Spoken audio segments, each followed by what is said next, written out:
Ulises, it's Wednesday, which means it's time for our recurring episode called the Midweek Mailbag. No voice memos this time around, but we do have 3 really good questions/concerns. So let's get to it. You are Locked On Rays, your daily Tampa Bay Rays podcast, part of the Locked On Podcast Network, your team every day. Hello, my name is Kevin Weiss. I'm Ulises Sambrano.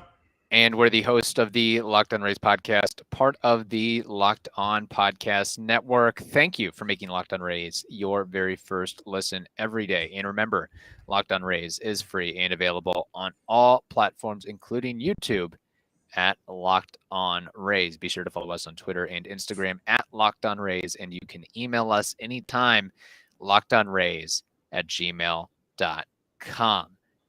All right, let's get right into these mailbag questions. This first one from Metal Mando on Twitter. He says, or she says, or they say, I don't know.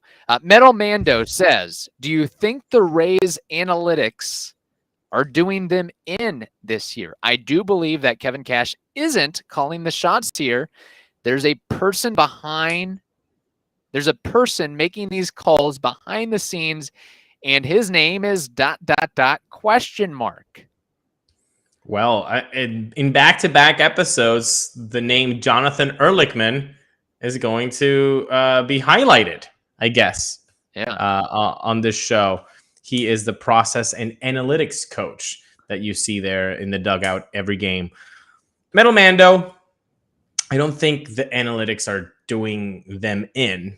Right. To quote you, I don't think that they're doing them in. If anything, this team, with all of the injuries that have happened, with all of the defensive miscues that we've all seen this year, with all the base running gaffes that we have seen and continue to happen, this team is tied for the first spot in the wild card and is 8 games away from a Yankee team who was, not likely, but on their way to break the 116 wins record by the Seattle Mariners of 2001. That's incredible. Yeah. That's incredible where the Rays are. So, no, I don't think the Rays are the analytics team or whatever the quote was, analytics doing the minute. Not at all. Now, to your second part, is somebody else calling the shots? Maybe not somebody else, but it's definitely not Kevin Cash by himself. Yeah. That's not the way that MLB, that any baseball team is run nowadays. It's not just the manager saying, you know what I'm going to do? I'm going to do this here, and I'm going to do this here. No. Maybe 1 or 2 decisions per game is Cash, but most of it is a template. Most of it is a template, and most of it is just they have so many numbers. And they have, again, Jonathan Ehrlichman right there saying, hey, can you back us up here? What would be the right scenario to do this? Yeah. And you got Kyle Snyder, you've got Mottola. Like, it's a whole team that makes the decisions. Right. And that's not to discredit Kevin Cash's importance and role to this team, because it's much more, that gig is much more than I'm going to make this pitching change in the 7th inning, or I'm going to utilize this pinch hitter.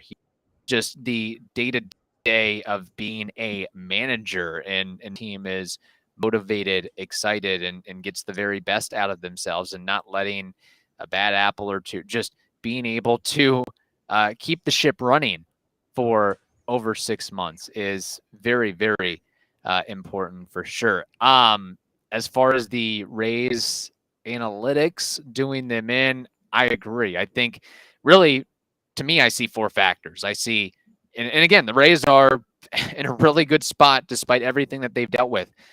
Injuries, lots of rookies. You're in the toughest division, arguably, in the game, and silly mistakes, which goes back to oftentimes rookies, young players, or players stepping into new, more expansive roles. Also, if you want to add another little addendum to that, maybe the Rays perhaps were a tad ambitious in expecting the likes of Josh Lowe and Vidal Brujan to pan out quickly or be able to step in to being legit major league players. Clearly, that has not worked out to this point.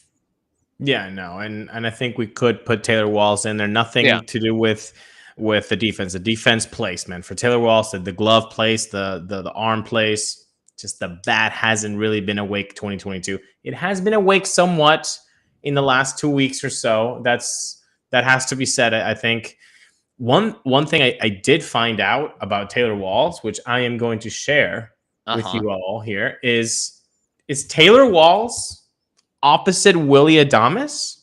And I know that you know exactly what I mean by that, Kevin. But for people that don't know what I mean by Taylor Walls being the opposite of Willy Adames, is he's hitting at the Trop. This is a slash line, people that think that Taylor Walls never gets a hit or anything like that. At the Trop, he's hitting 252, a 329 on base, 456 slug. That's a 785 OPS.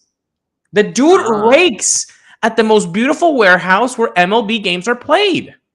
The problem is, you take him out of Tropicana Field, very long way from Pinellas County, and boy, it's rough. It's a 383 OPS.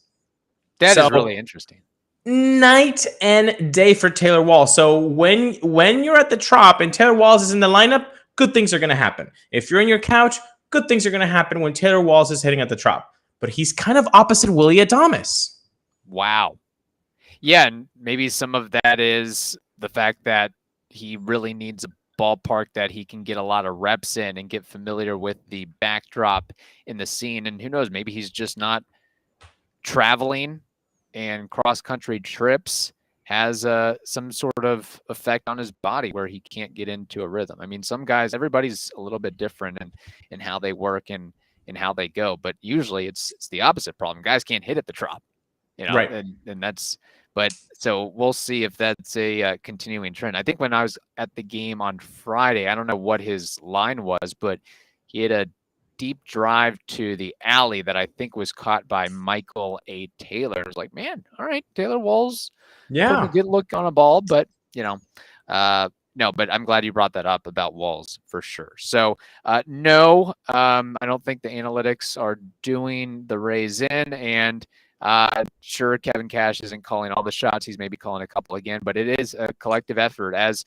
Joe Madden said in his article with the Tampa Bay Times, there's the analytical membrane. So there's a lot of guys from Neander to Bendix to all the guys that you've never heard of. I mean, maybe if you have time, look up the Rays front office directory and just look at all the titles and names. And those guys are involved, with PhDs from MIT and Harvard and Yale and whatnot. So anyway, we've got a couple more fun mailbag questions that we'll get into. But first, we have to tell you about this. Everyone knows about the risk of driving drunk. The results are tragic and often deadly. However, that still doesn't stop everyone from getting behind the wheel while under the influence. That's why police officers are out there right now looking for impaired drivers on our roads to save lives. So if you think you're okay to drive after a few drinks, think again. Play it safe and plan ahead to get a ride. It only takes one mistake to change your life, or someone else's for that matter, forever. So drive sober or get pulled over. All right. This next mailbag question or hot take actually from Zach Dabb. He says, hot take question mark. The AL East is going to come down to the wire between the Rays, Jays, and Yanks, and will be decided in the last week of the regular season. Super hot take question mark. The Yankees will not win the East. Zach, I like it. I like it a lot. I said last week that if the Rays had swept the Yankees, I would have been all over that and said 100%. Well, if you look now, This is, of course, being recorded on Sunday evening, people. So things might have changed a little bit by Wednesday. But on Sunday evening, it's at 8 games. The Rays are 8 games behind the Yanks. I will tell you this, Zach. If the Rays are 5 games or less, or, well, by any means, you said the Yankees would not win the AL East, so it doesn't particularly mean that the Rays would win it. The Jays could also win it. So I will say this. If the Jays and or the Rays are 5 games at the beginning of September, on September 1st, then I think you're on. 5 games. And I know 5 games might seem to a lot of people like, well, that's nothing. It's a lot. You have to play 5 games better to just be there. Right. So you have to be on fire. And then you also have to see, that other team, the Yankees, they have to still be a dumpster fire like they've been in the last month. Right. So it's going to be tough. So I will say that at 5 games, it's in play. If it's still 8, 7, 6, 7, 8, that doesn't mean anything. Yeah. You start to get to 5, you might feel the pressure if you're the Yankees. Yeah, and I'm sure the Yankees already feel pressure as of right now because they were supposed to, have a couple months ago the best regular season in MLB history, or right up there with the Seattle Mariners and some of those other Yankees teams. And right now the pressure is on Aaron Boone. It's on that team that is struggling to provide consistent offense, is struggling to provide consistent pitching. And that just does not seem, when you're playing in a market like that with a fan base like that, and you have what is historically not a fun, loose clubhouse, it can make things really, really difficult. I mean, on the day that the Yankees retired Paul O'Neill's number 21, the general manager, Brian Cashman, and the owner, Hal Steinbrenner, were booed by fans. That's kind of what you're dealing with. And you see cooler heads are not prevailing. The blow-ups by Aaron Boone, the blow-ups by Garrett Cole, and maybe you need some of that to, we maybe need to get our crap together. But here's the thing that, again, everybody's dealing with injuries, but and the Rays and Rays fans know that more than anybody, but the Yankees have been particularly hit hard with Giancarlo Stanton and so many of their relievers and other key players like Matt Carpenter and Harrison Bader and Zach Britton and Luis Severino and Miguel Castro and Albert Abreu. Those guys are all expected to be back between late August and September for the most part. So the Yankees are going to get reinforcements over the next several weeks, give or take. Now, they are going to be without Michael King for the rest of this year. They are going to be without Chad Green for the rest of this year and possibly some of the year after that as well. But I think the Yankees will not necessarily continue. They're not going to return to what they were earlier on this season, but there will be somewhat a little bit of a correction here. And we also have to remember things aren't going to get easy for the Rays, even with some of their injured guys coming back. We've talked about it before, the 17 games in 17 days and, one of the hardest, if not hardest, September schedule. So there's a lot of conflating factors there that are going on. Oh, I've checked this now. The strength of schedule for the Rays is the most difficult one left. Yeah. So they're leading. So it does not get easier for the Rays. Now, do you agree? Is there what's your line? Is your line 5 games? Is your line maybe less, 7 games, 3 games? When do you think that the division would be at play come September 1st and however many games back? What do you think? Yeah, I'd maybe give it 5 to 6 games. I think that's a fair mark right there. So we'll see. We'll see in a week and a half what that shows up like right now. But again, Yankees can very well, I don't know who is lined up next on their schedule, but or at the time of this recording goes out, they could have won 2-3 games in a row, and then we're having a totally different conversation for sure. Well, I will say this: they are facing Scherzer and DeGrom, back to back. So that's Monday, Tuesday. So with that, Yeah, so hopefully that would have been a couple L's. They're going against Domingo Germán and Montas. So I don't know. It would be fun. It would be fun because you want this September schedule to kind of, even though it's difficult, you're also getting games against the people that you want to beat, which are the Jays, which are the Yankees, and you would gain some games with them. So that's what I'm saying. 5 games, I think, would be the right amount for you to be like, the division is at play. If come September 1st, you're more than 5 games back, then no. Then just focus on the wild card as the objective as a fandom, and you'll be happy. Don't think if there's more than 5 games back. Don't think about the division, because then you're going to be frustrated, and there's no reason to be frustrated if you're a Rays fan and this team is apparently going into the playoffs with all of the things. Yeah. You're a Rays fan. You know what this team has suffered through. You know what the deficiencies have been this whole year. Why would you be frustrated that they didn't get the division? You shouldn't be.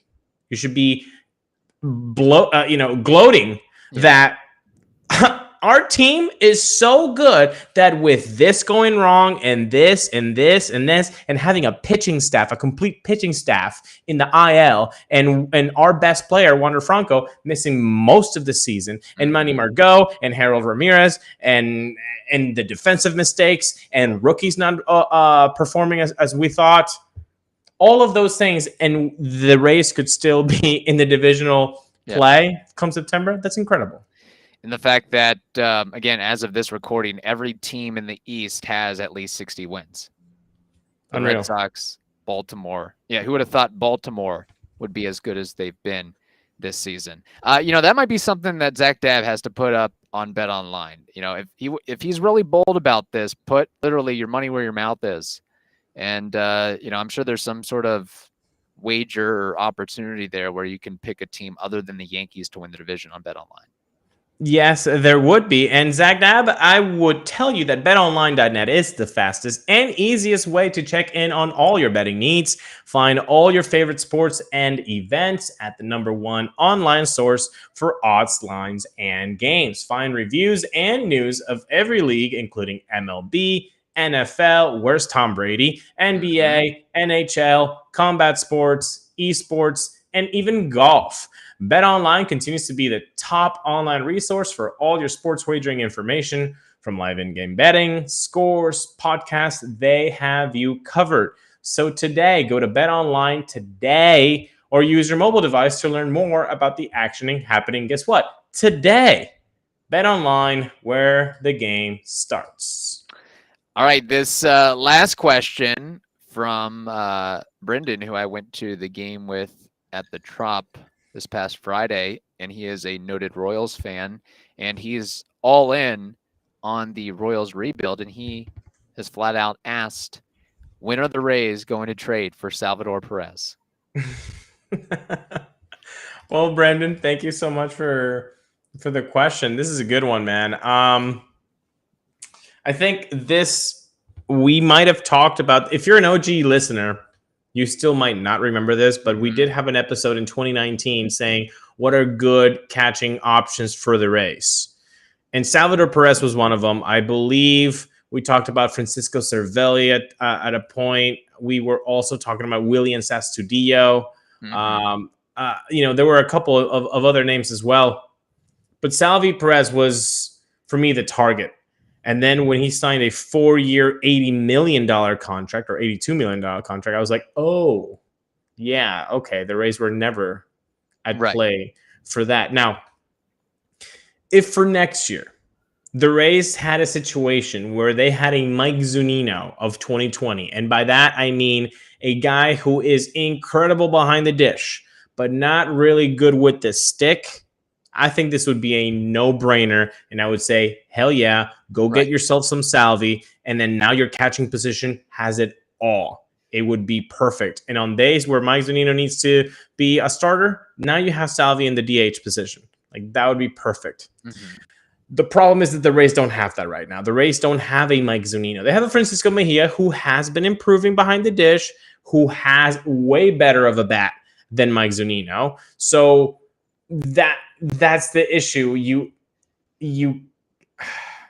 Salvi is not giving you enough behind the dish defensively right now to go and pull the trigger for $20 million a year. I mean, his pop time right now is at the 22nd percentile. The framing has never been particularly good, but it has been as high in the 47th percentile, which is about league average, to right now 6th percentile. So again, he's 32. The years come on by. Those knees get a little bit worry, and you're not a spring chicken anymore. Right. But his bat is still intriguing, man. In 316 at bats, he has 17 bombs, 702 OPS. The exit velocity is the second highest it's been since 2015. The bat still plays. Right. Yeah, it's a funny, interesting question. And I think at some point the Royals are going to try to offload Salvi as part of that rebuild. And I will note this really good point about him being 32 years old and a lot of wear and tear on that body and those knees being behind the plate for as many games as he has. And the game I was at on Friday, like, he still showed excellent ability to block and stay in front of pitches, but there's going to come a time where he's going to get banged up, and you just have to wonder if it's worth the expense of that. Now, if you're the Rays, I don't think there's any way in the world where you would take the remainder of that contract head on. You would have to work some sort of deal of, Royals, you're eating half of that deal. You're eating 2/3 of that contract. You're eating 3/5 of that contract. Something along those lines, and you throw in, I would think the Royals, who actually, I believe, have the worst ranked farm system. Now, some of that's a little bit misleading because they graduated so many of their top prospects. I mean, all their top prospects, they're on the starting lineup. They're on the big league club. Nick Prado, Pasquantino, Bobby Witt Jr., MJ Melendez, who is really, really impressive. Just the fact of being able to maneuver from corner outfield to behind the plate and being able to produce like he has. But if there's one fault for the Royals, it is developing pitching prospects and having a relatively low turnout rate or success rate on their pitching prospects. So if there's a deal to be made, I would think that the Rays could ship off some of their guys that are more fine-tuned and refined, whether they're some big league guys or some guys at AAA that are pretty much about as close to finished products and about as ripe as you could be to acquire that Salvador Perez. But I got to be honest, I think with what we're seeing from Francisco Mejia and the possibility of bringing back Mike Zunino, I think they just might run it back with those two and maybe give some more playing time or give more reps, at least reps as far as at bats, to Francisco Mejia. If Francisco Mejia keeps improving behind the plate defensively, Mike Zunino is not coming back, I don't think, because Christian Bethancourt is pretty interesting too. The dude has got pop. Back-to-back starting games with a home run during the weekend in that Royals series.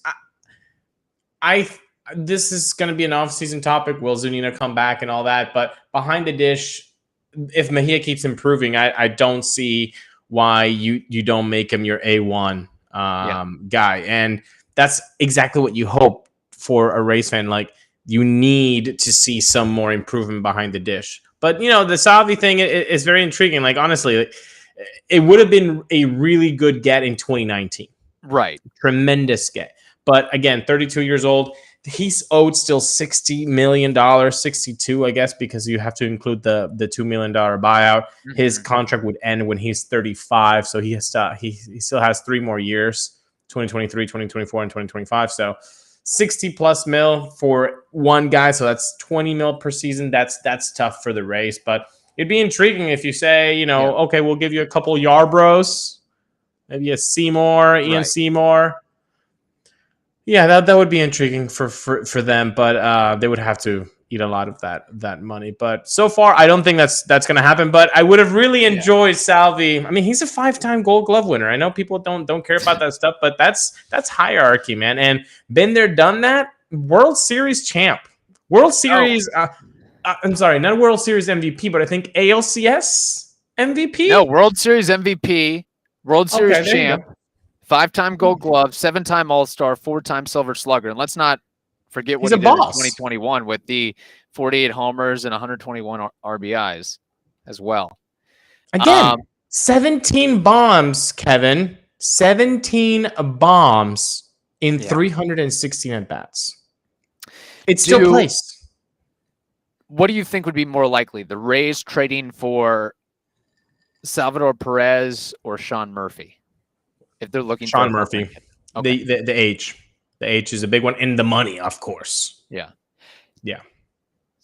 I don't think the Rays are going to, at this juncture, I don't think they're going to do anything crazy with the catching position of going out and getting that frontline name, that all-star caliber guy, the name recognition of other catchers out there. I think, maybe you want to think of all the names, the Kevin Smiths of the world. Like if you want some depth here and there, maybe, next season they go after that and use Francisco Mejia as your 1A and keep around Bethancourt and then, add a third guy.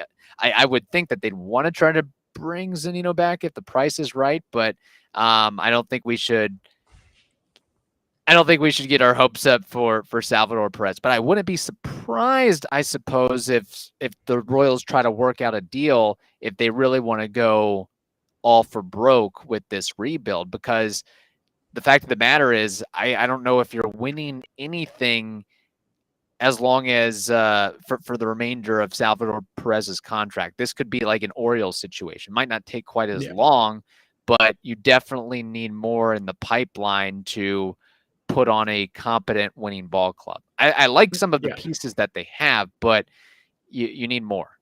This is 2019 Orioles. Like you see they've got nice pieces, but you need them to develop. You need them to. It's 2018 Rays.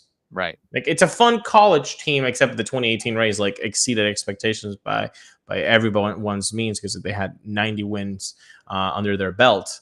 So maybe it's more like that 2019 Orioles, but there's still more to be done, and I wouldn't put it past them. Look, he got hurt this season, Salvi. So next year, maybe you see that trade happen in the trade deadline. If he goes off again with the pop and he's hitting like 15 bombs by July, boom, he might be shipped off. Question.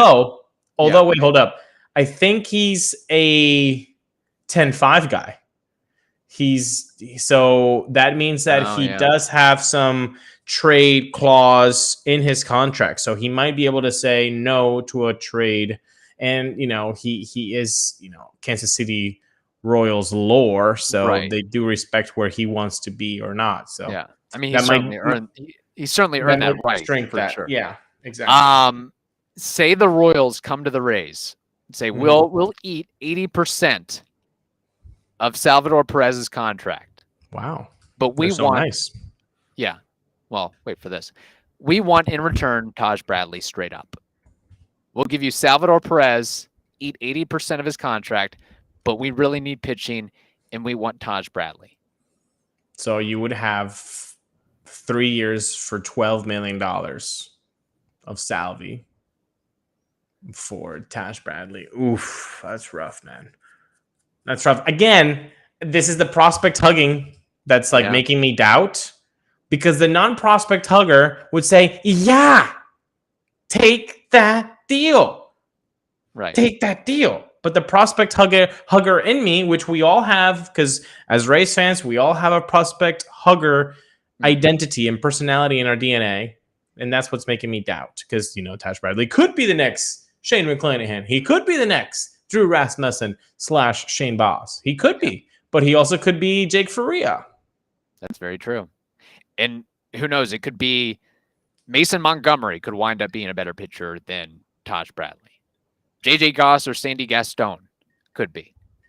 But I just think that would be I don't know how any fan, I mean, even the most prospect hugging type, that if the Rays made that deal, that you'd be like devastated that you got Salvador Perez at a 80% discount. And yes, you had to give up one elite level pitching prospect. I will tell you, I've been on Twitter for long enough to know that there is definitely a part of the fandom that would be like, this is ridiculous. Why would you get a 5-time Gold Glove Silver Slugger in his decline? Blah, blah, blah, blah, blah, blah. Yeah. Crazy. All right. Well, thank you all for the questions and for listening to the Locked On Rays podcast, and of course, making it your first listen every day.